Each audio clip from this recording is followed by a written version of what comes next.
power doesn't announce itself with sirens. Sometimes it arrives in a charcoal suit, hands folded, voice calm. When Chief Matron Evelyn Hardwick grabbed Amara Okoye by the hair, right there in front of God, the ER staff, and the press-ready VIP wing, she thought she was correcting a cleaner. She thought no one important was watching.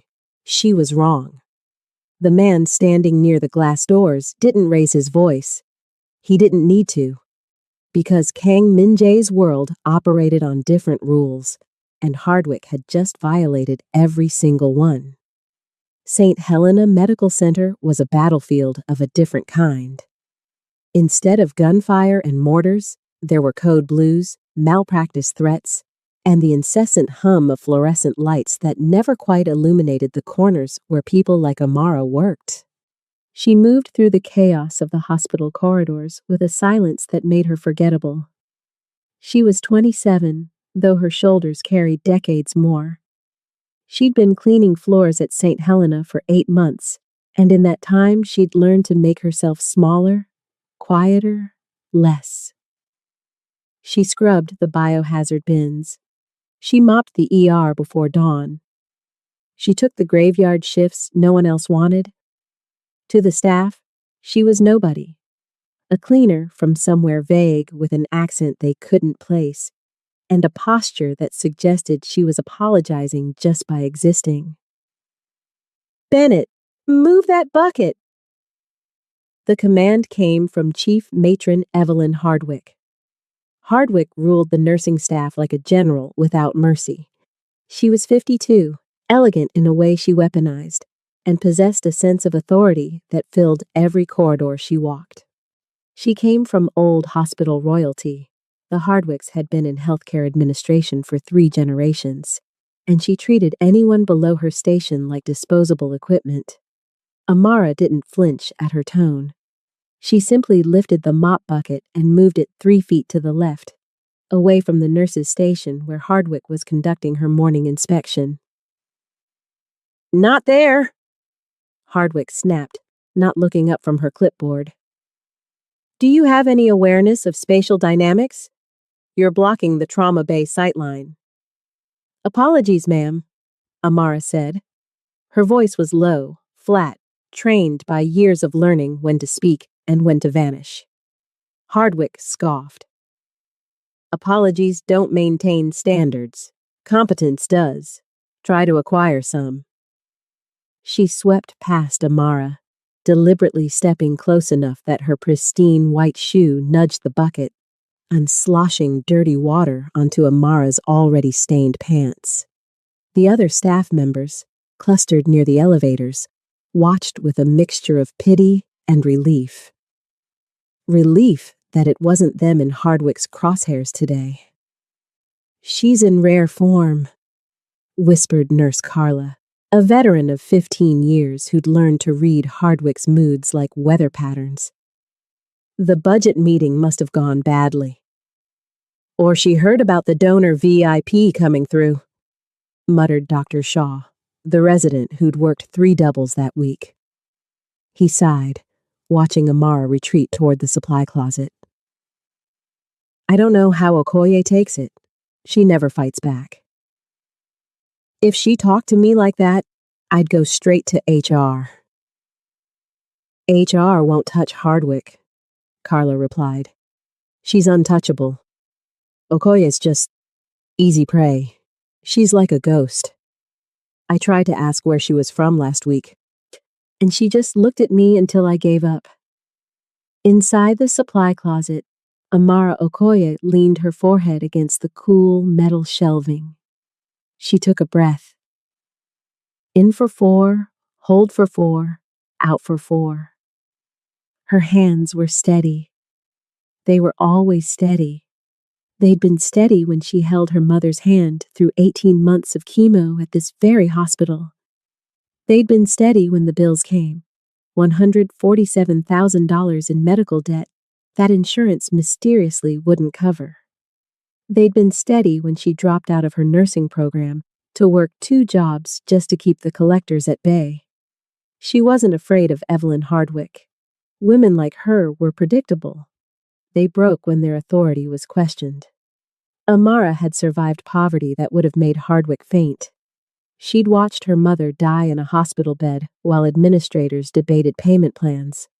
She adjusted the sleeves of her uniform, pulling them down to hide the rope burns on her wrists, remnants from her second job as a nighttime caregiver for a bedridden elderly man whose son liked to supervise her work too closely. She quit that job last week. The debt could wait another month. She wasn't here for glory.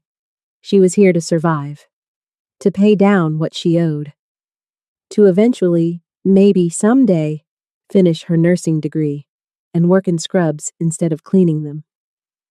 But that was years away. For now, she mopped floors and let a tyrant in starched whites treat her like she was nothing. It was part of survival. Blend in. Don't engage. Endure.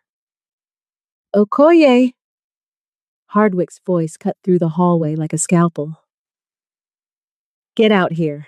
The VIP wing needs to be pristine in 10 minutes. Amara opened her eyes. The exhaustion settled back into her shoulders. She pushed off the shelf and walked back into the corridor. The ER was buzzing with controlled chaos. Press vans idled outside. Security doubled at every entrance. The hospital administrator, Mr. Chen, swept through with an entourage, barking orders about presentation and optics. The air smelled of disinfectant and the particular tension that came before important people arrived. Where's the VIP? Someone whispered. Donor? Another voice replied. Big one. Enough to fund the entire new wing. Anonymous, supposedly, but Chen's been sweating for days. Hardwick stood at the center of it all, a conductor orchestrating chaos into submission. Her uniform was immaculate. Her hair, iron gray and severe, hadn't moved in what Amara suspected was decades. She radiated control. Positions. Everyone, Hardwick announced. This hospital's reputation depends on the next hour. I will not tolerate a single error. Her eyes swept the corridor and landed on Amara, who was scrubbing near the nurse's station. The cable snagged Amara's mop. Just a second. Barely a sound, but Hardwick noticed. What do you think you're doing? The matron snapped, striding over. Amara froze. I'm sorry, Ma. You people are always in the way, Hardwick said, her voice sharp enough to cut glass. Always slowing things down. Amara bent quickly to untangle the cable. Her hands trembled. I'll finish right away. That should have been the end.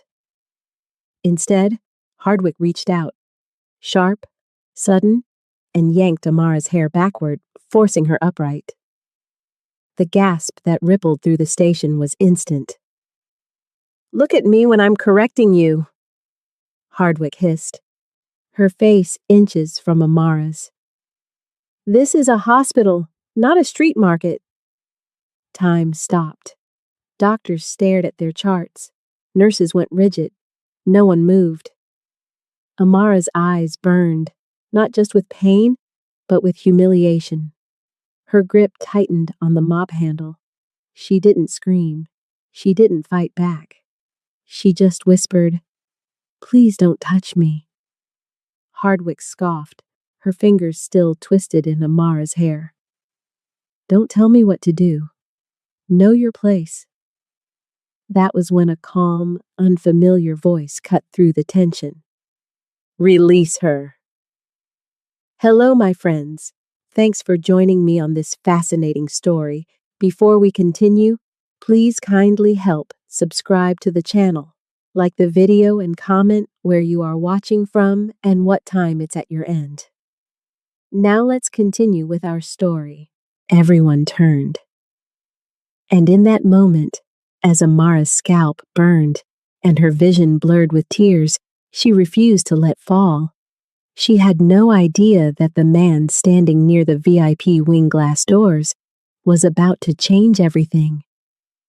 But to understand why Kang Min-jae walked toward Evelyn Hardwick with the inevitability of a closing vice, you need to understand what he saw when he looked at Amara. You need to understand the system he'd been dismantling, one bully at a time, for the past 3 years. The man stood near the glass doors like he'd been carved from stone. Tall, perhaps 6'1", with the kind of posture that suggested military training or generational wealth, possibly both. His charcoal suit was tailored to the millimeter, the fabric so precise it seemed to absorb light rather than reflect it. No badge, no hospital lanyard. No visitor's pass clipped to his lapel. His hands were folded behind his back. His expression was unreadable, calm, almost bored, as if watching a matron assault a cleaner was merely Tuesday afternoon theater. But something about him bent the room inward. The air pressure changed. Conversations died mid-sentence. Even the overhead fluorescents seemed to dim in deference. Hardwick's fingers loosened slightly in Amara's hair, though she didn't release her completely. Her eyes narrowed at the intrusion. "This is a restricted area," Hardwick said, her voice still sharp but now edged with uncertainty. "Who are you?" The man didn't answer her. His eyes, dark, impossibly still, stayed on Amara. "Are you hurt?" he asked. His voice was gentle, accented, each word chosen with surgical precision. Amara swallowed hard. Her throat felt raw.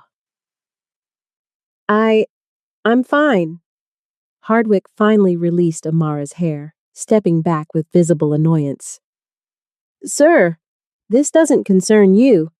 This is an internal staffing matter." The man tilted his head slightly, as if considering a fascinating insect. "I disagree." The whispers started immediately. One of the younger doctors, Dr. Shaw, leaned toward Nurse Carla, his voice barely audible. "Is that—" "Can't be," Carla breathed, but her face had drained of color. Another nurse, stationed near the pharmacy window, gripped her colleague's arm. "That's Chairman Kang's representative." The name rippled through the corridor like an electric current. Kang Min-jae. Everyone in the city knew the name, or at least the rumors that clung to it like smoke. A Korean businessman whose investments had saved failing hospitals, resurrected shipping companies, and rebuilt entire neighborhoods that banks had written off. No photographs in the press, no interviews, no social media footprint, just results, and a reputation that made board members sweat through their tailored shirts.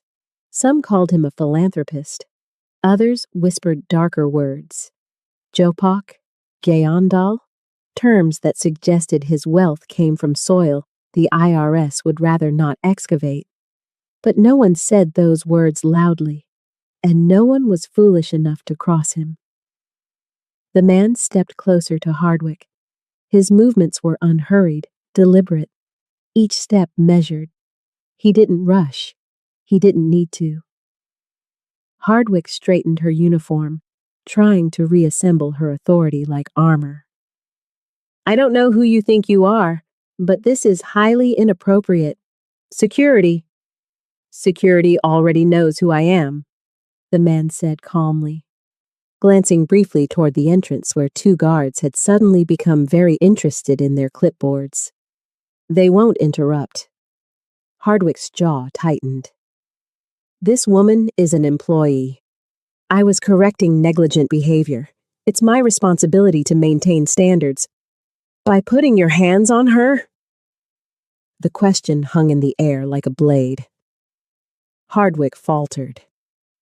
"She was obstructing operations during a critical—" "You put your hands on an employee," he repeated, his voice still gentle, still terrifyingly calm. "Explain why that was necessary." Silence. Hardwick looked around for support from the doctors, the nurses, the administrator who'd been barking orders 10 minutes ago. Mr. Chen had vanished. Dr. Shaw was suddenly very focused on his phone. No one met her eyes. "She's a cleaner," Hardwick said finally, the word sharp with disdain. "She doesn't understand hospital protocols. Sometimes correction requires..." "Physical assault?" Hardwick's face flushed. "That's not what..." The man smiled faintly. It didn't reach his eyes. "In my world," he said, "we don't touch people we don't own. And we don't own people." The silence grew heavier. Amara stood frozen, still clutching the mop handle, trying to process what was happening. Men like this, men in suits that cost more than her annual salary, didn't stop for women like her. They stepped over the cleaners. They looked through them. But he was looking at her. Not through. Not past. At. Hardwick scoffed, trying to regain footing. "This is absurd. I don't know what you think you saw, but I assure you this is standard disciplinary procedure. If you have concerns, you can file a formal complaint through the appropriate channels. You will apologize." Hardwick blinked. "Excuse me?" "You will apologize," he repeated, turning his full attention back to the matron. "In front of everyone you embarrassed her in front of?" A laugh escaped Hardwick, short, incredulous. "You don't have authority here. This is my hospital. I've worked here for 23 years. You can't just walk in and..." "By tomorrow morning," the man said evenly, "this hospital's expansion loan will be frozen. By noon, 3 malpractice settlements will reopen for review. By evening, the board will be answering questions they buried years ago." Murmurs erupted throughout the corridor. Hardwick's breath caught. Her face shifted from indignation to something harder to read. Fear, maybe, or the first cracks of realization. You wouldn't..." He leaned in, just slightly, just enough for her to hear. "I already have." Hardwick looked around desperately. Her allies, the doctors who'd laughed at her jokes, the senior nurses who'd enforced her rules, suddenly found urgent reasons to be elsewhere. Clipboards needed checking. Patients needed rounds. The coffee in the break room required immediate attention. None of them met her eyes. Her voice, when it came, was smaller, stripped of its earlier venom. "I apologize," she said stiffly, turning halfway toward Amara. "For touching you. It was inappropriate." Amara nodded, still shaking. "Thank you." But the man wasn't finished. "You're relieved of duty," he added quietly. "Effective immediately." Hardwick's eyes widened in genuine shock. "You can't, that's not, I have tenure, union protections. You can't just, the board will confirm it," he said. "In writing, by the end of business today." He stepped back, adjusting his cufflinks with the same precision he'd used for every other movement. Then he turned to Amara. "Come with me." Amara's grip tightened on the mop. I still have work. My shift doesn't end until..." "You have choices now," he replied, his eyes meeting hers with something that looked almost like recognition. "That's different." Amara's hands wouldn't stop shaking. Even 40 minutes later, sitting in a small administrative office on the 3rd floor, her fingers trembled against the disposable cup of water someone had given her. The office belonged to no one in particular. Just another sterile room with beige walls and motivational posters about teamwork that no one believed. Kang Min-jae had escorted her here, then disappeared with a brief, "Wait here," that somehow didn't sound like a command. Just a statement of fact. So she waited. And while she waited, the memories came flooding back. Her mother's hands had been smaller near the end. The chemo had stolen everything: hair, appetite, the fullness in her cheeks. But Amara remembered most how her mother's hands had seemed to shrink, like the illness was eating her from the fingertips inward. "Don't cry." "NWM," her mother had whispered from the hospital bed. This very hospital. 4th floor, oncology wing. "This is not your burden." But it was. It had always been. The bills had started arriving 3 weeks after the funeral. Neat white envelopes with red stamps and polite language that meant "pay us or we'll destroy you." $147,000 in medical debt. Insurance had covered some, the treatments they deemed necessary. But experimental therapies, the ones that might have actually worked, those were elective. Amara had been 25, 3 semesters away from her nursing degree. She dropped out the day the first collection notice arrived. 2 jobs, 16-hour days, sleep in 4-hour intervals. The math was simple. At minimum wage, it would take her 11 years to pay it off. More, if she wanted to eat. So she cleaned the floors, emptied bedpans, took night shifts caring for people whose families paid her cash under the table because hiring proper help was too expensive. She learned to make herself invisible. It was safer that way. A soft knock on the door pulled her back to the present. Nurse Carla entered, carrying 2 sandwiches wrapped in cafeteria cellophane. She set one in front of Amara without making eye contact. "You need to eat something," Carla said quietly. "I'm not hungry." "Eat anyway." Carla sat down across from her, unwrapping her own sandwich with deliberate slowness. For a long moment, neither of them spoke. Then Carla said, "She broke my finger once." Amara looked up. "What?" "Hardwick." Carla flexed her left hand, showing a pinky that bent slightly wrong at the second knuckle. 4 years ago, I was a new grad, fresh out of school. I gave a patient the wrong dosage. My fault, completely.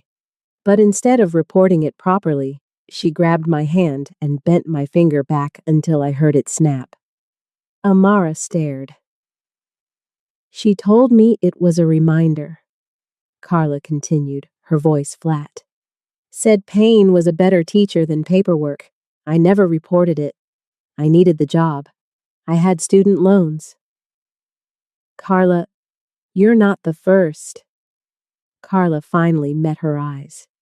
"You're just the first one someone powerful saw." By lunch, the whispers had spread through the entire hospital. In the break room, Dr. Shaw sat with 3 other residents, their voices low. "I heard she actually got fired. Suspended pending investigation. Either way, she's done. You don't embarrass the Kang family and walk away clean." "Is he actually with the Kangs, or just a representative?" "Does it matter?" "He walked in here like he owned the building. For all we know, he does." One of the residents, a woman named Dr. Patel, stirred her coffee slowly. "Hardwick had it coming," she said quietly. "Last month, she told me I was too ethnic to do outreach work in the donor wing. Said my accent would make wealthy patients uncomfortable." The table went silent. "I didn't report it," Patel continued. "Because what's the point? HR protects people like her. They always have." On the 6th floor, in the executive conference room, a different conversation was happening. Hospital Administrator Chen sat at the head of the table, flanked by the hospital's legal counsel and PR director. His tie was loosened. Sweat stained his collar. "How bad is this?" he asked. The PR director, a sharp woman named Ms. Whitmore, didn't sugarcoat it. Publicly? We can spin it. Matron had a stressful day, made an error in judgment. We've addressed it internally. Standard corporate response. And privately? Privately, if Kang Min-jae wants us destroyed, we're destroyed. Whitmore pulled up a file on her tablet. His donations fund 40% of our operating budget. The new wing, his money. The cardiac center, his money. He owns us in everything but name. Chen rubbed his temples. So what do? We give him whatever he wants, the legal counsel said bluntly. Hardwick is already gone. We need to do damage control with the staff. Anonymous surveys. Exit interviews. Find out who else she's brutalized and settle quietly before they lawyer up. Christ, Chen muttered. How did this happen under our watch? Because you don't watch the bottom, Whitmore said coldly. No one does. Cleaners, orderlies, support staff, they're invisible until someone like Kang decides they're not. Back in the third-floor office, Amara finally unwrapped the sandwich. She took one bite. Her stomach twisted with nausea, but she forced herself to chew. Carla watched her with something like pity. What are you going to do? I don't know, Amara admitted. Go back to work, I guess. Finish my shift. You think they'll let you? They have to. I need the hours. She stopped herself, but Carla understood. The debt. Amara nodded. How much? More than I'll make in a decade. Carla was quiet for a moment. Then she said, My advice? Whatever that man offers you, take it. Men like Kang Min-jae don't notice people like us unless they have a reason. And when they do notice, they don't forget. I don't want his charity. It's not charity, Carla said firmly. It's leverage. He just spent his credibility defending you. That means something. Trust me, in this world, you take the wins where you can get them. The door opened again. Kang Min-jae entered, holding a folder. His expression was unchanged, calm, unreadable, precise. Ms. Okoye? He said. We need to talk about your future. Amara set down the sandwich. Her hands were still shaking, but she met his eyes. And for the first time in 8 months, she didn't look away first. Kang Min-jae didn't sit like other men. He occupied the chair across from Amara with the economy of someone who'd learned long ago that space was a resource, not a right. His posture was perfect, spine straight, hands resting on the armrests with fingers loosely curled, not relaxed, controlled. The folder lay closed on the desk between them. For a long moment, he simply observed her, not unkindly, not with pity, just observed. Amara forced herself to hold his gaze. Her mother had taught her that. When someone important looks at you, NWM, you look back. Let them see you are human. You didn't fight back, Kang said finally. His voice was quiet, almost contemplative. Why? The question landed like a stone in still water. Amara swallowed. Because if I lose this job, I lose everything. Everything? The debt doesn't stop, she said quietly. The collectors don't care if I'm employed or not. If I'm not paying, I'm defaulting. If I default, they sue. If they sue, they garnish whatever I earn next. It's a system designed so you can't escape. Kang nodded slowly. And yet you asked her not to touch you.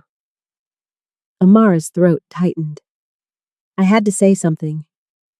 No, Kang corrected gently. You chose to. There's a difference. He leaned forward slightly, resting his elbows on his knees. The movement made him seem less like a businessman and more like something else. A teacher, maybe, or a chess player explaining a gambit. Do you know what I do, Ms. Okoye? You're a donor, Amara said carefully. You fund hospitals. That's what I'm called. A faint smile. But that's not what I do. He stood, walking to the window that overlooked the city. 6 stories below, traffic moved in predictable patterns. Red light, green light. Stop, go. I invest in systems, Kang said, hands clasped behind his back. Hospitals, shipping companies, construction firms, businesses that serve the public, but are run by people who've forgotten what service means. He turned to face her. And I watch what those systems do when pressure is applied, when budgets tighten, when inspectors arrive, when emergencies happen. His eyes held hers. Because that's when you see who people really are, not in comfort, in crisis. Amara said nothing. Chief Matron Hardwick ran this hospital's nursing staff for 23 years, Kang continued. In that time, she broke a nurse's finger. She forced a janitor to work through a concussion. She told a Muslim doctor her hijab was unprofessional. She made a diabetic orderly skip lunch as punishment for being 2 minutes late. Amara's breath caught. How do you... I know because I pay attention, Kang said simply. I found this hospital, which means I fund the people who work here. And I don't fund rot. He returned to his seat, retrieving the folder. Hardwick failed, he said. Not because she was cruel. Cruelty is common. She failed because she revealed that the system protecting her was designed to protect cruelty itself. HR ignored complaints. The administration looked the other way. The board renewed her contract. So you removed her? I applied pressure, Kang corrected. The board removed her. They always do, when the alternative is losing everything. He opened the folder.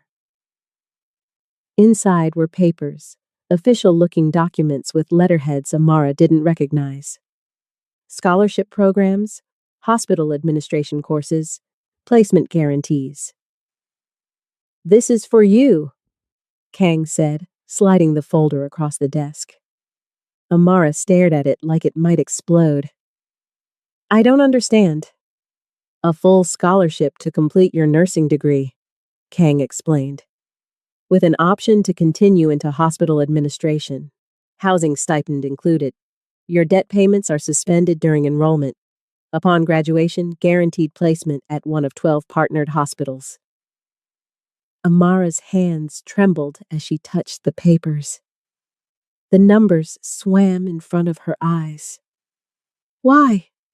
She whispered. Because I need people who remember what power feels like from the bottom, Kang said. Not saints, not heroes, survivors. He leaned back, studying her. When Hardwick grabbed your hair, you had 3 choices. Fight back and lose your job. Stay silent and lose your dignity. Or resist in the smallest way possible. A whisper, a boundary. Knowing it might cost you everything anyway. Amara's vision blurred. You chose the 3rd option, Kang continued. That takes something most people don't have. Not courage. Courage is loud. What you showed was endurance with limits. You know when to bend and when to hold the line. I'm just a cleaner, Amara said, her voice breaking. Kang's expression didn't change. No, you were just treated like one. Silence filled the room. Amara looked at the scholarship papers, at the numbers that could erase years of suffering, at the opportunity that men like Kang didn't offer to women like her. What do you want in return? She asked quietly. Honesty, Kang said. I want you to finish the program. I want you to take a leadership position. And when you do, I want you to remember what it felt like to be invisible. That's all? That's everything. He stood, buttoning his suit jacket. People who forget where they came from build systems like this one.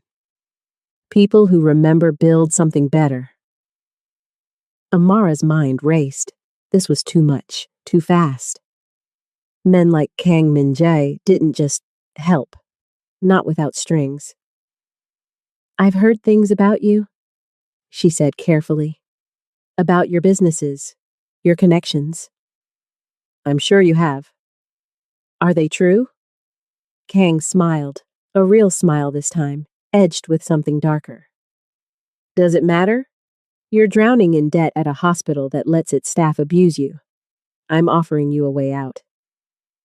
Whether I'm a saint or a sinner doesn't change the water rising over your head. He walked to the door, then paused. You have 48 hours to decide, he said. After that, I move on to other investments. And if I say no? Then you say no. I don't own you, Ms. Okoye. I'm simply offering you the choice to own yourself. The door closed behind him.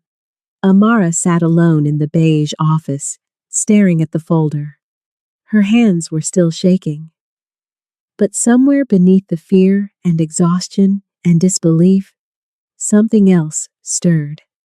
Something that felt dangerously like hope. The memo arrived at 6:47 a.m., 3 days after Hardwick's suspension. It was printed on hospital letterhead, delivered to every department head, and CC'd to all staff with access to the internal portal. The language was clinical, bureaucratic, safe. RE. Internal Review Process. Staff Conduct Standards. Effective immediately, all staff incidents involving disciplinary matters will be subject to enhanced documentation protocols. Employees who file complaints or participate in investigations may be required to provide detailed testimony, undergo performance reviews, and submit to workplace conduct evaluations. This policy ensures transparency and protects the integrity of St. Helena Medical Center. Nurse Carla read it twice before understanding what it actually said. If you speak up, we will destroy you. She forwarded it to Amara with a single line. They're circling the wagons. The board meeting happened behind closed doors on the 7th floor. Administrator Chen sat at the far end of the polished mahogany table, flanked by 8 board members whose combined net worth could fund a small nation.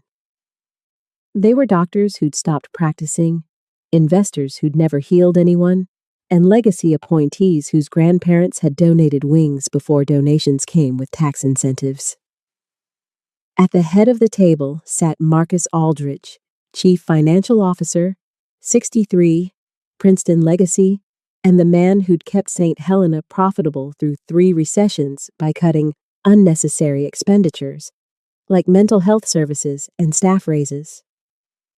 Aldridge didn't waste time with pleasantries. We have a problem, he said, tapping a thin folder in front of him. A very expensive problem named Kang Min-jae. Murmurs around the table. Hardwick's suspension was handled, Chen offered weakly. She's been placed on administrative leave pending. Pending nothing, Aldrich interrupted. She's finished. Kang made that abundantly clear. What concerns me is precedent. Dr. Helena Frost, board member, former chief of surgery, a woman who still wore her white coat to meetings like armor, leaned forward. Precedent? If we allow a single incident to justify removing a 23-year employee, what message does that send? Aldridge's voice was measured, reasonable. That anyone with deep enough pockets can waltz in and dictate hospital policy? He didn't dictate, Chen said carefully. He suggested. With the threat of financial ruin, Frost added. I read the transcript.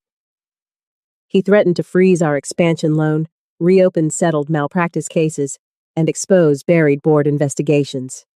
That's not a suggestion. That's extortion. Aldridge nodded. Exactly. And if we capitulate now, we set a precedent that external investors can weaponize against us any time they disagree with internal operations. So what do you propose? Another board member asked. Aldridge opened the folder. Inside were photographs. Surveillance stills from hospital security cameras. Time-stamped. Dated. All of them featured Amara Okoye. We will investigate the complainant, Aldridge said smoothly. Standard protocol, background checks, employment history verification, performance reviews.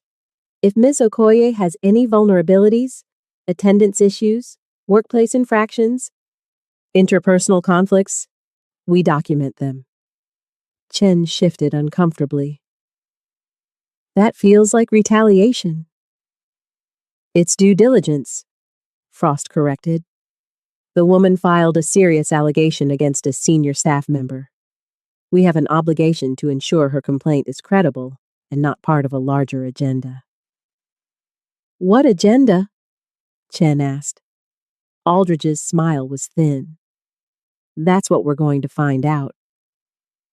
By noon, the interviews had started. Dr. Shaw was called to HR first. He sat across from two administrators he'd never met, a man and woman in identical gray suits with identical neutral expressions. We're conducting routine follow-up regarding the incident involving Chief Matron Hardwick, the woman said, clicking her pen. You were present in the corridor during the altercation. Is that correct? Yes. Can you describe what you witnessed? Shaw hesitated. The memo had been clear. Enhanced documentation, performance reviews, conduct evaluations. I saw Chief Matron Hardwick correcting a cleaner, he said carefully. Things escalated. A visitor intervened. How did it escalate? There was physical contact. Define physical contact. Shaw's palms were sweating. Hardwick grabbed the cleaner's hair. Did the cleaner provoke this response? No. You're certain? Yes. The man leaned forward. Dr. Shaw, we've reviewed your employment file. You've received 3 warnings in the past year for tardiness and 1 formal complaint regarding patient communication. Your performance has been inconsistent. Shaw's stomach dropped. What does that have to do with... We're simply establishing context, the woman said smoothly. Sometimes stress affects perception. We want to ensure your testimony is reliable. The message was clear. Change your story, or we'll change your employment status. Shaw looked at his hands. I told you what I saw. Did you? Amara was mopping the 4th floor oncology wing when she felt someone watching her. She turned. A man in a tailored navy suit stood near the elevator bank. Mid-40s, thinning hair, expensive watch. He held a tablet and was typing something while occasionally glancing in her direction. Not looking. Documenting. Amara's grip tightened on the mop handle. The man noticed her noticing him. He smiled, polite, professional, empty, and approached. Ms. Okoye? She nodded. Gerald Winters, Hospital HR Compliance. He extended a hand she didn't shake. I was hoping to ask you a few questions about your employment history. I already gave a statement. This is separate, routine verification. He consulted his tablet. You've been employed here for 8 months. Prior to that, you worked as a caregiver, private contractor, correct? Yes. Can you provide references from those positions? Amara's chest tightened. The family she'd worked for, the son who'd supervised too closely, she'd left without notice after he'd cornered her in the laundry room. No reference, no recommendation, just escape. I can try, she said quietly. Winters smiled. Excellent. We'll also need verification of your nursing credits. You mentioned pursuing a degree? I withdrew 3 years ago. Reason for withdrawal? Personal circumstances. Can you be more specific? My mother was dying. Winters typed something. And her medical care was provided here at St. Helena? Amara's blood went cold. Yes. Interesting. He looked up, his expression unchanged. We'll need to review those records as well. Patient satisfaction surveys, billing disputes, any complaints filed during her treatment. Why? Due diligence, Miss Okoye. When serious allegations are made, we have an obligation to ensure the complainant has no conflicts of interest. They're looking for reasons to discredit me, Amara realized. They're building a case. Is there anything else? She asked, her voice barely steady. Not at the moment. Winters pocketed his tablet. Though I should mention, we've received reports of you accepting food from staff members during work hours. That's technically a violation of break policy. Just something to be aware of going forward. He walked away. Amara stood frozen in the empty corridor, mop in hand, the weight of institutional power pressing down like concrete. That evening, her phone buzzed. Unknown number, single message. They will try to break you before they break themselves. Do not speak to them without representation. Kay Amara stared at the screen. Kang Minjae was still watching. The question was whether that protection would hold, or whether the system would grind her to dust before he could intervene again. The break room at 2 a.m. was a different world. Night shift nurses congregated there like survivors around a fire, exhausted, caffeinated, trading war stories in hushed voices that administration would never hear. Amara had cleaned this room 100 times, but never stayed, never sat, never belonged. Tonight, Nurse Carla pulled out a chair and gestured firmly. Sit. Amara hesitated. I should finish the... Sit, Carla repeated. You're not mopping. Not tonight. 4 other nurses sat around the table. Amara recognized them. Veterans who'd worked at St. Helena long enough to have ghosts behind their eyes. They looked at her with something between pity and determination. Dr. Patel was there too, still in her white coat, a USB drive sitting on the table in front of her like evidence at trial. We need to talk, Carla said. Dr. Patel spoke first. I've been documenting Hardwick for 3 years, she said quietly, tapping the USB drive. Every incident I witnessed, every complaint I heard, times, dates, witnesses, I kept it all. Amara stared. Why? Because I knew someone would need it eventually. Patel's jaw tightened. I filed 2 formal complaints with HR. Both disappeared. No follow-up, no investigation. Just gone. So I started keeping my own records. She pushed the USB drive toward Amara. There are 47 documented incidents here. Physical assault, verbal abuse, discriminatory discipline, and that's just what I personally witnessed. If we include what other staff reported to me, over 100. Another nurse, Maria, an older Filipino woman with 20 years at St. Helena, finished quietly. I kept a notebook. Hardwick told me my English was unprofessional.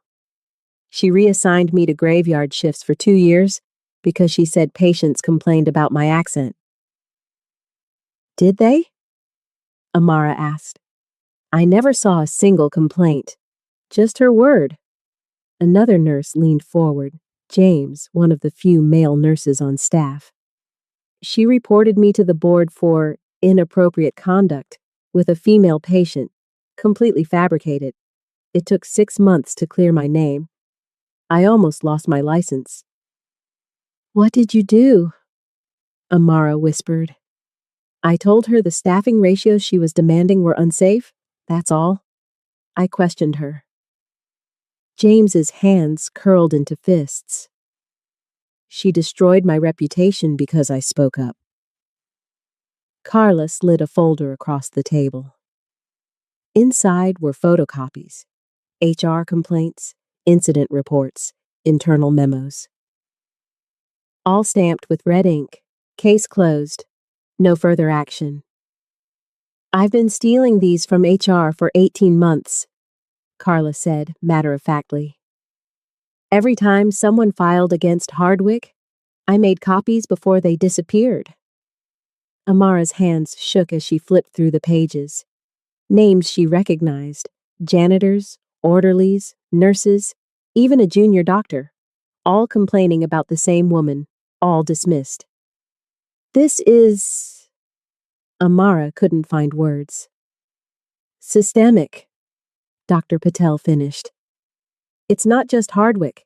It's everyone who protected her. HR, administration, the board. They knew. They always knew. Maria pulled out her own documentation, a worn spiral notebook filled with handwritten entries. She opened to a page marked with yellow highlighter.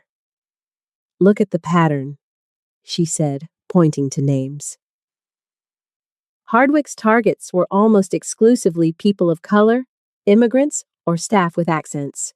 When she disciplined white nurses, it was verbal warnings. When she disciplined us, it was suspensions, terminations, formal complaints. Amara scanned the list. Her stomach turned. Filipina nurse, suspended for insubordination. Nigerian orderly, fired for attendance issues. Indian doctor, formal complaint for cultural insensitivity.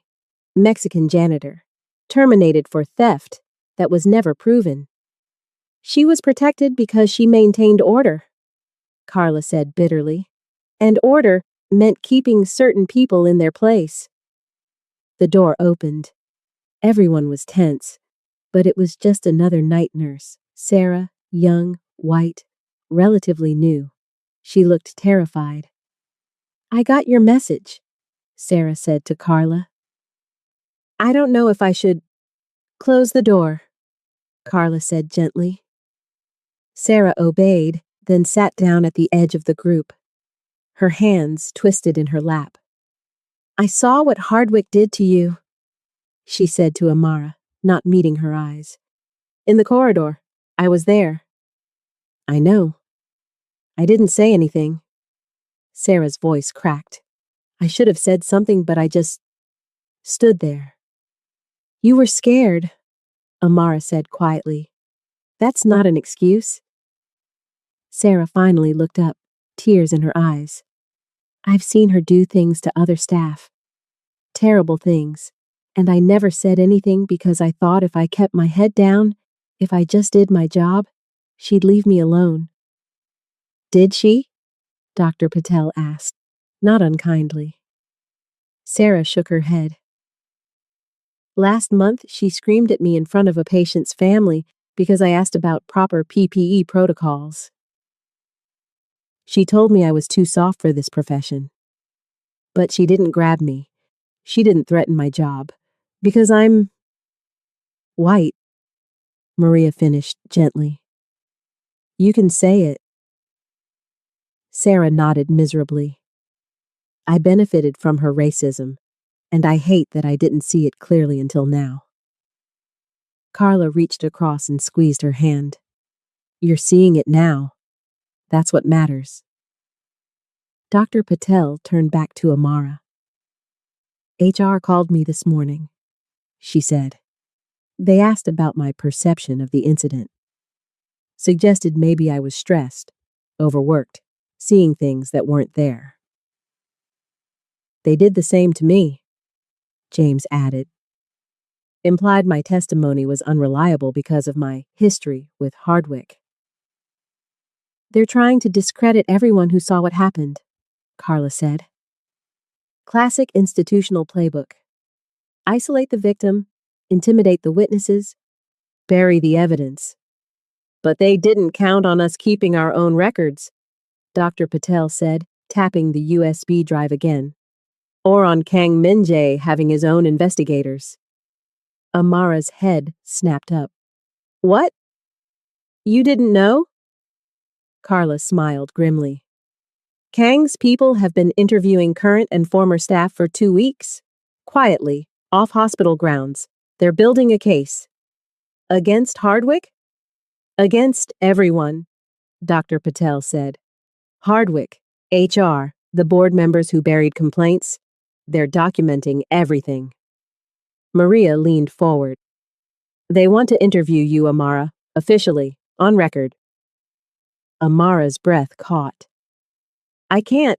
If I testify against the hospital, they'll destroy me. The debt, the job, everything. They're already trying to destroy you. Carla interrupted. Winters from HR? He's building a file to discredit you. They're going to claim you're a disgruntled employee with a grudge. Then maybe I should... No. Dr. Patel's voice was firm. You should fight. We all should. Together. Silence filled the break room. Amara looked at the faces around the table. These people had been invisible too. Dismissed. Intimidated. Broken down piece by a system that valued order over dignity. But they were still here. Still fighting.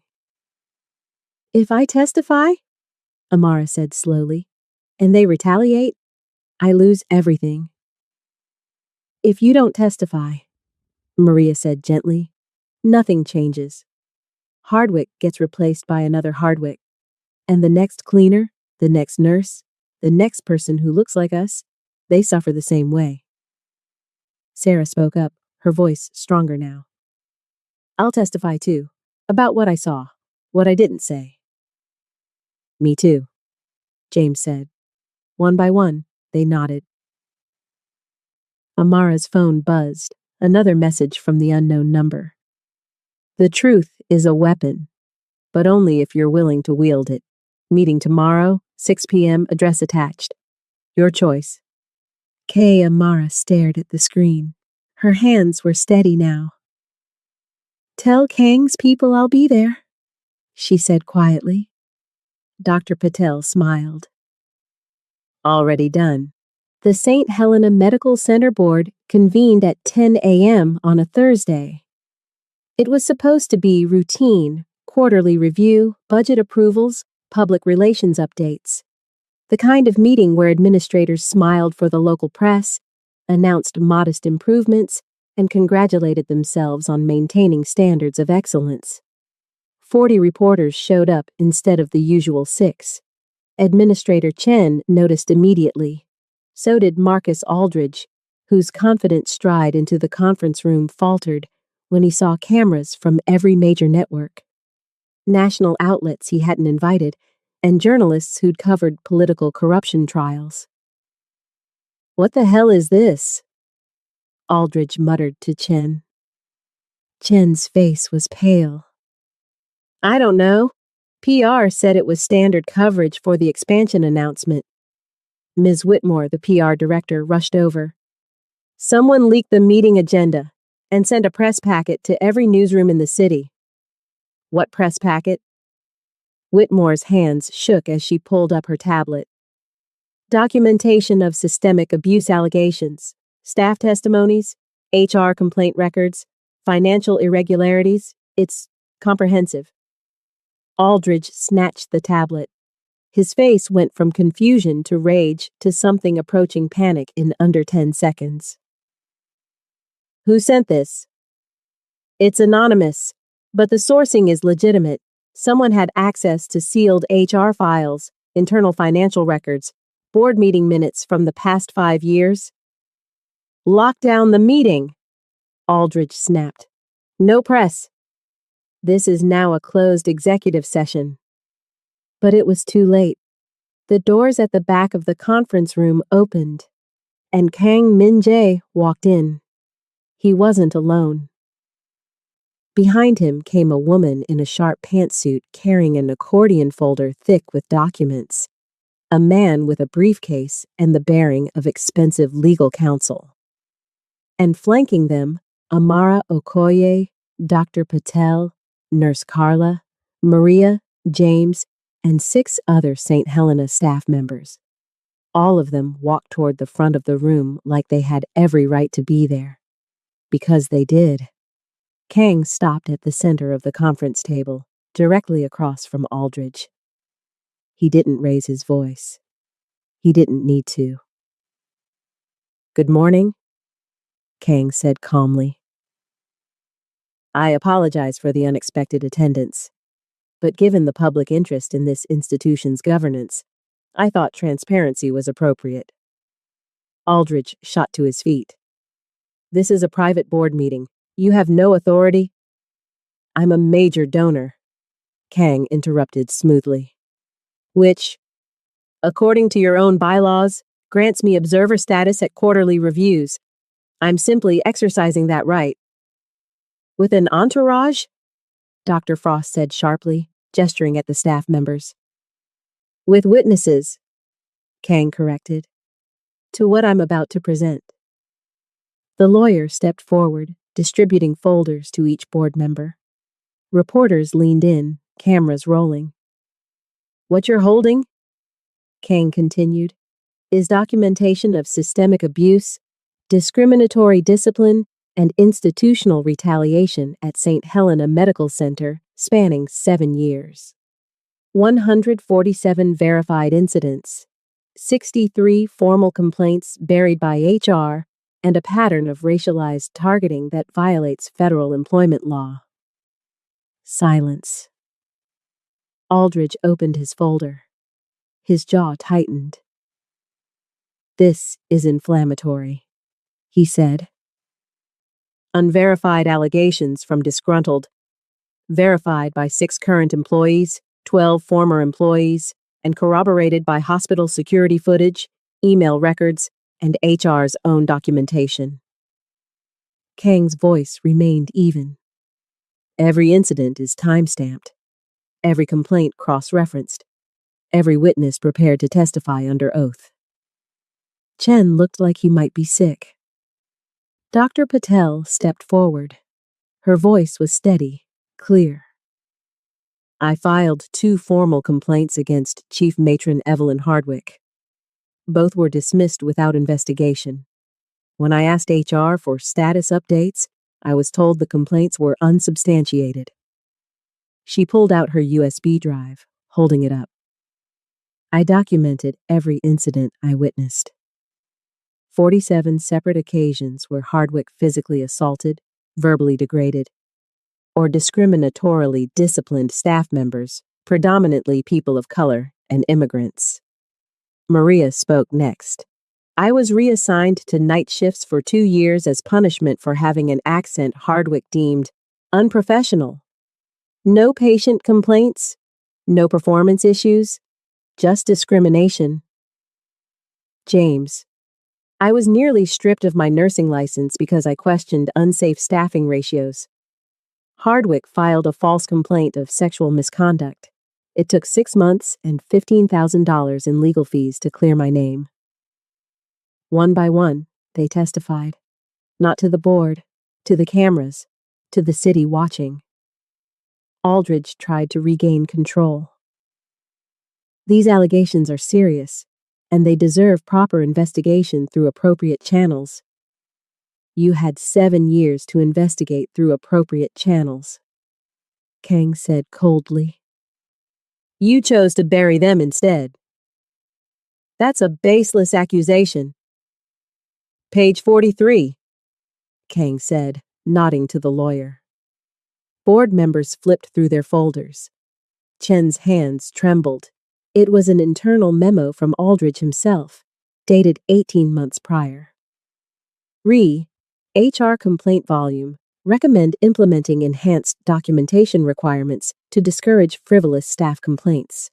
Current volume creates liability exposure and administrative burden. Suggest requiring notarized statements, multiple witnesses, and supervisor pre-approval before complaints are formally processed. You didn't ignore complaints, Kang said. You systematically erected barriers to prevent them from being filed at all. Dr. Frost's face had gone pale. Marcus, is this real? Aldridge said nothing. A reporter shouted from the back. Mr. Aldridge, did you knowingly suppress evidence of workplace abuse? Another. How many staff members were terminated after filing complaints? The room erupted. Kang raised a hand. The chaos quieted, not because he demanded it, but because everyone wanted to hear what came next. This institution has a choice, Kang said, addressing the board directly. You can fight this publicly, hire lawyers, discredit witnesses, drag these people through depositions and trials while the press documents every detail. Or, he paused, you can accept reform, immediate external audit of HR practices, third-party oversight of disciplinary procedures, mandatory bias training for all administrators, and the resignation of every board member who received and ignored complaints. Aldridge laughed, sharp, bitter. You're insane if you think... I've frozen your expansion loan, Kang said quietly. Effective 1 hour ago, your malpractice insurance carrier is reviewing 7 previously settled cases based on new evidence of administrative misconduct, and the Department of Health has been notified of potential Medicare fraud related to staffing hour misreporting. Aldridge's face was drained of color. You don't have leverage, Kang continued. You have a choice, reform or ruin. The room fell silent. Board members looked at each other, at the cameras, at the staff members standing with Kang. Dr. Frost spoke first, her voice quiet. I move for the immediate suspension of CFO Marcus Aldridge pending external investigation. Seconded, another board member said quickly. Aldridge slammed his folder shut. This is a coup. This is accountability, Kang corrected. Something you should have provided years ago. Amara watched from the side of the room. Her heart pounded. Her hands were steady. For the first time in 8 months, maybe longer, she felt visible. Not as a cleaner, as a person who mattered. Kang caught her eye across the room. He didn't smile, but he nodded. And somehow, that was enough. The city buzzed for 3 weeks. Local news ran the story nightly. National outlets picked it up as a case study in workplace abuse and institutional corruption. Think pieces proliferated about power, race, and healthcare systems that protected administrators over staff. St. Helena Medical Center became shorthand for everything wrong with American hospitals. And Amara Okoye became a face she didn't recognize. The first interview request came on day 4. A producer from a morning talk show wanted her to share her story. Inspirational, they called it. Empowering. They offered travel expenses, hair and makeup, a segment titled From Invisible to Unstoppable. Amara deleted the email. The second came from a podcast about systemic racism. The third from a documentary filmmaker. The fourth from a book agent who saw tremendous commercial potential in her narrative. She deleted them all. You could help people, Carla said gently, watching Amara scrub the same section of floor for the 3rd time. Your story matters. My story is that I got my hair pulled, and a rich man intervened, Amara said flatly. That's not inspiration, that's luck. It's more than that. Is it? Amara sat back on her heels. I didn't fight the system. I didn't organize the staff. I didn't expose Hardwick. I just survived. Kang did everything else. Carla crouched beside her. You testified. That took courage. It took desperation, Amara corrected. I had nothing left to lose. The hospital had changed. Aldridge resigned to pursue other opportunities. 3 board members followed. An external firm conducted a comprehensive HR audit, finding systemic failures in complaint processing, discriminatory discipline patterns, and financial irregularities in staffing budget allocations. Hardwick was gone, not just suspended, but barred from healthcare administration in the state. The licensing board cited a pattern of abuse spanning 2 decades, multiple institutions, hundreds of victims who'd been too afraid to speak. She never apologized. In her only public statement, released through her lawyer, she claimed she was a dedicated professional who'd been scapegoated by political forces seeking to undermine institutional authority. Amara read the statement once. Then she threw her phone across the room. The reforms came in waves. Anonymous complaint hotlines, mandatory bias training, third-party oversight of disciplinary decisions, staff councils with actual power to review administrative actions. On paper, it looked like progress. In practice, the walls still had memories. Amara walked the same corridors she'd mopped for 8 months, but now people recognized her. The doctors nodded. The nurses smiled. Administrators went out of their way to ask if she needed anything. It felt worse than invisibility. They're being nice because they're afraid, she told Dr. Patel one evening in the break room. Not because they see me as human, because they're terrified I'll report them next. Dr. Patel considered this. Does the reason matter if the outcome is better treatment? Yes, Amara said quietly. Because fear isn't respect. It's just deferred cruelty. Kang Min-jae requested a meeting 6 weeks after the board hearing. Same office, same window overlooking the city. But this time, Amara arrived as something other than a cleaner being rescued. She wasn't sure what that something was yet. Kang sat across from her, hands folded, expression unreadable as always. How are you? He asked. Confused, Amara said honestly. About? Everything. She gestured vaguely. The hospital changed, people changed, but I'm still cleaning floors, still in debt, still stuck. You declined the scholarship. I deferred it, Amara corrected. There's a difference. Why? She'd been asking herself that question for weeks. The scholarship sat in her apartment like an accusation. Full tuition, housing stipend, guaranteed placement. Everything she'd worked toward before her mother got sick. Because I'm afraid, she finally said, of becoming someone I don't recognize. Of using what happened to me as currency, She stopped. Kang waited. Of becoming like them? Amara finished quietly. The administrators, the people who forgot where they came from. Kang stood, walking to the window. Do you know what I was afraid of when I started this work? He asked. Amara shook her head. That removing bad people would be enough. That if I just cut out the rot, the Hardwicks, the Aldridges, the system would heal itself. He turned to face her. But systems don't heal. They adapt. They find new ways to protect themselves. Then what's the point?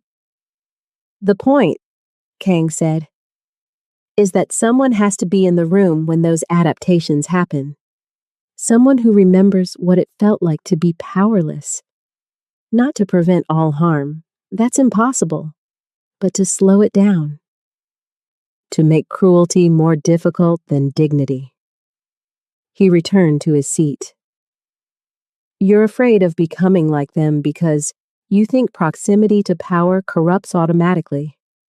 But power doesn't corrupt. Distance does. When you forget what suffering looks like up close, that's when you become dangerous. Amara's throat tightened. I'm a cleaner, she whispered. I don't know how to lead. You led when you whispered, don't touch me, Kang said. You led when you testified in front of cameras. Leadership isn't volume, Ms. Okoye. It's deciding what lines you won't let anyone cross, even when crossing would be easier. He slid a new folder across the desk, different from the first one, thinner. The scholarship is yours whenever you're ready, Kang said, but I'm also offering something else. Amara opened the folder. Inside, a job description. Patient Advocate Coordinator, St. Helena Medical Center, salary that would cover her debt payments with room to breathe, responsibilities including complaint oversight, staff support, and direct reporting to the new board. You want me to stay here? Amara asked, disbelieving. I want you to have options, Kang corrected. You can take the scholarship and leave. Start fresh somewhere that doesn't have these memories. Or you can stay and ensure the reforms we fought for actually mean something. Why me? Because you understand what it costs to speak up, Kang said. And you'll remember that cost when the next person needs someone to believe them. Amara stared at the job description. Patient Advocate Coordinator. A title. An office. Authority to challenge the same administrators who'd ignored her for months. It terrified her. But somewhere beneath the fear, something else stirred. Not hope. Hope felt too fragile, but maybe the chance to be visible, not because someone powerful intervened, but because she chose to stand in the light herself. I need time to think, Amara said. Kang nodded. Take what you need. She stood to leave, then paused at the door. Why did you really help me? She asked. The truth. Kang's expression softened, barely, but enough. Because someone helped me once, he said. When I had nothing and no one believed I'd become anything. They didn't save me. They just saw me. That's all anyone really needs, to be seen. Amara walked out of the office. The folder felt heavy in her hands. But for the first time in years, the weight felt like a possibility instead of a burden. She didn't know what she'd choose yet. But she knew one thing for certain. She would never be invisible again. 6 months later, Amara Okoye walked through the corridors of St. Helena Medical Center differently. Not louder, not arrogantly, but visibly. Her ID badge no longer read Environmental Services.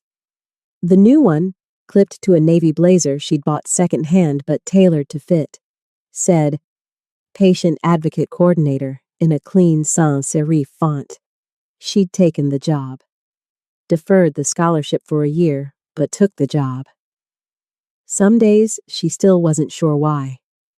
Most days, she remembered, the 4th floor oncology wing still smelled the same. Disinfectant and artificial lavender, the particular staleness of recycled air and long-term suffering. Amara had mopped these floors 100 times in another life, 3 shifts ago, 6 months ago, a lifetime ago. Now she walked them with a clipboard and purpose. Ms. Okoye, a nurse, young, tired, name tag reading Jennifer, nodded as Amara passed. Not the avoidance nod of someone sidestepping an obstacle. A real acknowledgement, person to person. Amara nodded back. Small things. Shouldn't matter. It did. She found what she was looking for near the nurse's station. A housekeeper, older black woman, maybe 60, shoulders curved like parentheses, stood frozen while a doctor berated her, not yelling, worse. That cold, clipped tone that turned correction into humiliation. Completely unacceptable. I asked for this room to be cleaned an hour ago. Do you understand that we have standards here? That patients deserve... Amara stopped walking. The housekeeper's eyes were lowered. Her hands gripped the mop handle so tightly her knuckles had gone pale. Amara recognized that grip. She'd held a mop the same way once. Dr. Chen. Amara's voice cut through the corridor, not loud, but firm, the kind of voice that expected to be heard. The doctor turned, young, probably a resident, the kind who'd learned bedside manner from people like Hardwick and thought cruelty was professionalism. I'm in the middle of... I can see what you're in the middle of, Amara said calmly, closing the distance between them. And it stops now. Dr. Chen's face flushed. Excuse me? Amara turned to the housekeeper. What's your name? The woman hesitated, like it might be a trap. Gloria. Gloria, can you tell me what happened? Gloria's voice was barely audible. I was cleaning room 412. The patient needed something, so I stepped out to find a nurse. When I came back, the doctor was waiting and said She abandoned her duties. Dr. Chen interrupted. Left cleaning supplies blocking the doorway while she wandered off. She assisted a patient, Amara corrected, her tone still even. Which is exactly what hospital protocol requires. Patient care supersedes non-emergency maintenance tasks. She pulled out her tablet, made a note. I'll be filing a report about this interaction, Amara continued, including your name, the time, and the nature of your complaint. Gloria will have an opportunity to provide her account. If there's a legitimate concern about cleaning protocols, we'll address it through proper channels. Dr. Chen's expression shifted from indignation to uncertainty. You were just speaking to a human being, like she was disposable, Amara said quietly. And in this hospital, under current policy, that's no longer acceptable. Silence. Other staff members had stopped to watch. Nurses, orderlies, another doctor who suddenly became very interested in a chart. The audience wasn't hostile, just witnessing.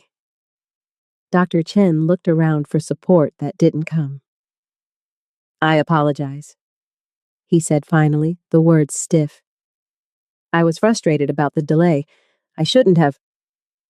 Apologize to Gloria, Amara said. Not to me. Dr. Chen turned to the housekeeper. I apologize for my tone. Gloria nodded silently. Amara made another note on her tablet. Thank you, Dr. Chen. You can go. He left quickly, shoulders tight with embarrassment. Amara turned to Gloria. Are you okay? Gloria's eyes were wet. I just wanted to help the patient.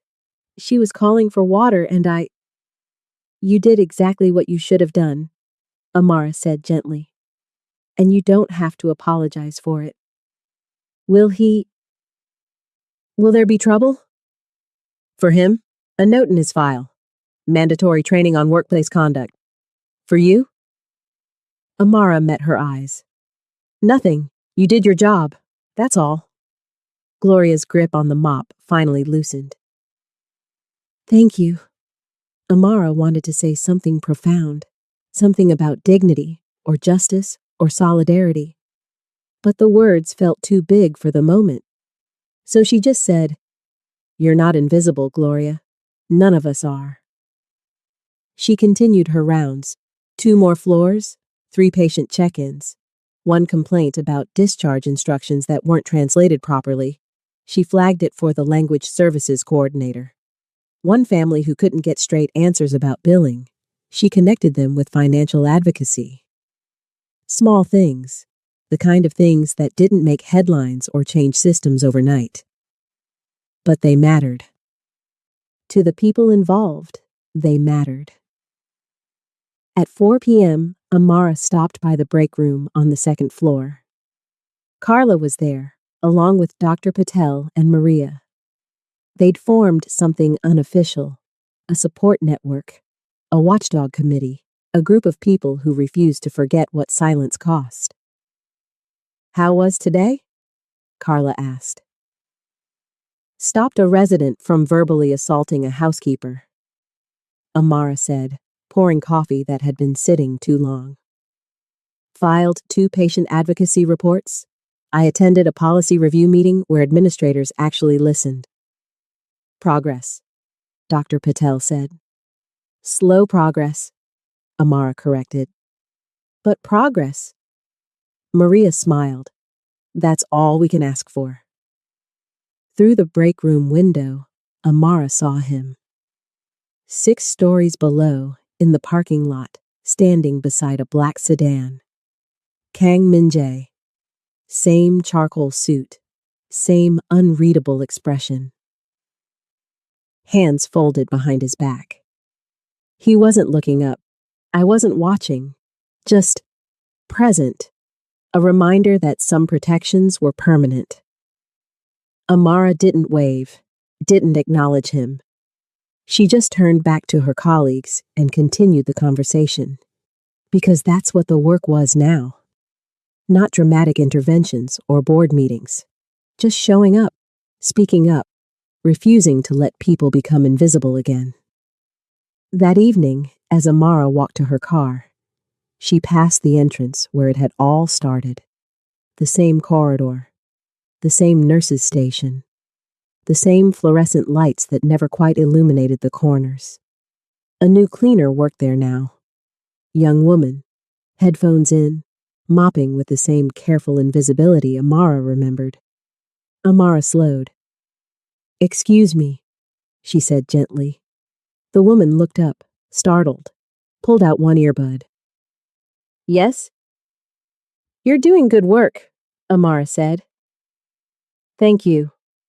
The woman blinked in confusion, like gratitude was a language she'd forgotten existed.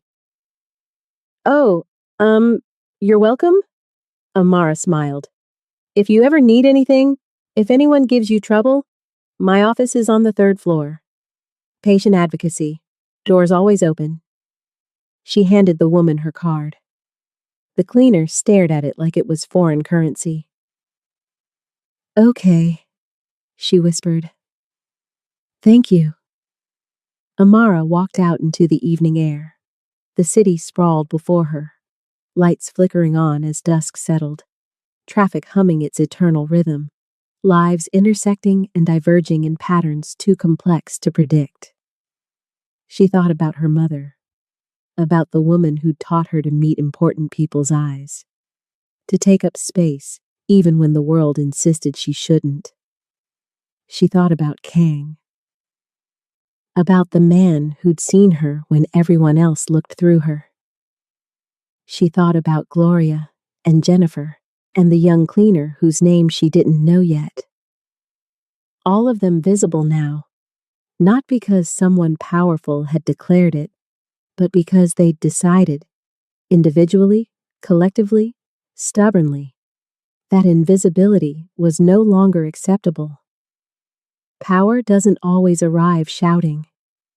Sometimes it watches quietly until someone crosses a line. And sometimes it lives in the small act of refusing to be erased, in meeting someone's eyes, in saying, "I see you," in walking through the world like you have every right to be seen. Amara Okoye drove home that night, hands steady on the wheel.